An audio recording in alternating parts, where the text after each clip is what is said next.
என்ன? பிறகு வேறு யார் தடுப்பார்? யாரிடம் இந்த வேலையை தந்தால் சரிவர செய்து முடிப்பாரோ அவரிடம் இந்த பொறுப்பை தருவேன். யார் அந்த நபர்?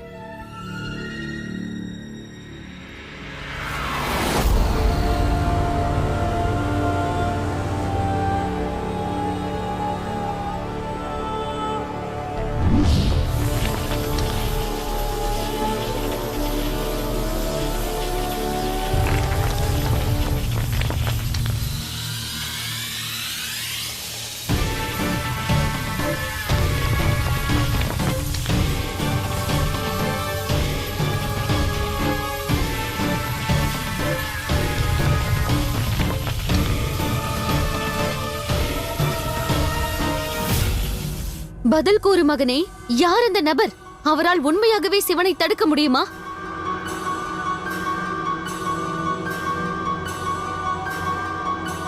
பதில் கூறு ஜிம்பராசுரா, யார் அது? பீமாசுரன். பீமாசுரன். பீமாசுரன். பீமாசுரனா? பீமாசுரனே, என் முன்னே வா. என் முன்னே வா. என் முன்னே வா.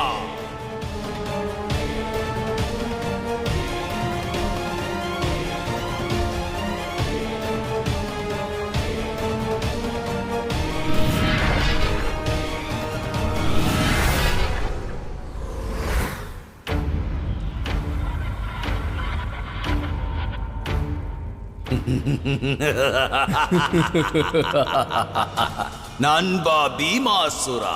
நண்பா ஜிம்பராசுரா.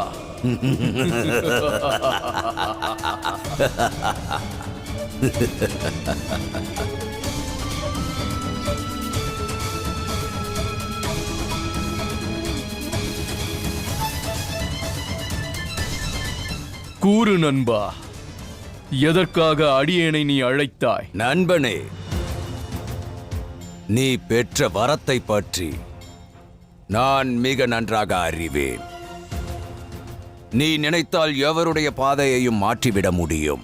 அவர்களை ஏமாற்ற இயலும்.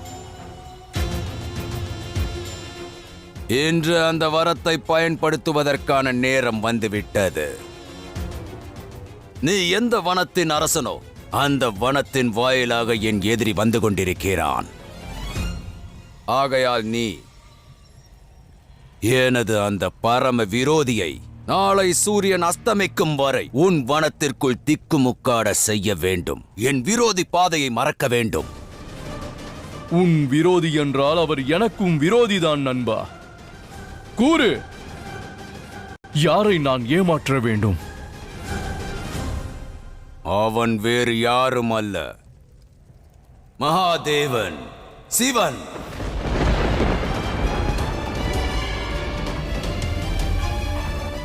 அவ்வாறே நண்பா, சிவன் எனது வனத்திற்குள் அடியெடுத்து வைக்கலாம். ஆனால் நான் அனுமதிக்கும் வரை அவரால் அங்கிருந்து வெளியேற இயலாது.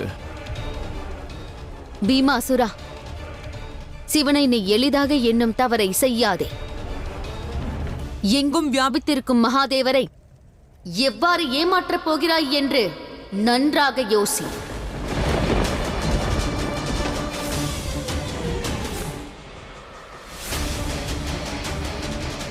நான் கூறப்போவதில்லை, செய்து காட்டுகிறேன் அசுரமாதா.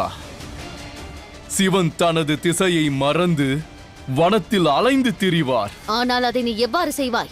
எப்பொழுது, எவ்வாறு என்று நான் பார்த்துக் கொள்கிறேன் அசுரமாதா. தாங்கள் அமைதியாக பீமாசுரனின் ஆட்டத்தை பாருங்கள். அற்புதம், அதி அற்புதம். உன்னிடம் நான் இதைதான் எதிர்பார்த்தேன் நண்பா. நீ சிவனை நாளை சூரியன் அஸ்தமிக்கும் வரை அவனை நீ உன் வனத்திலேயே திரிய வைத்திரு.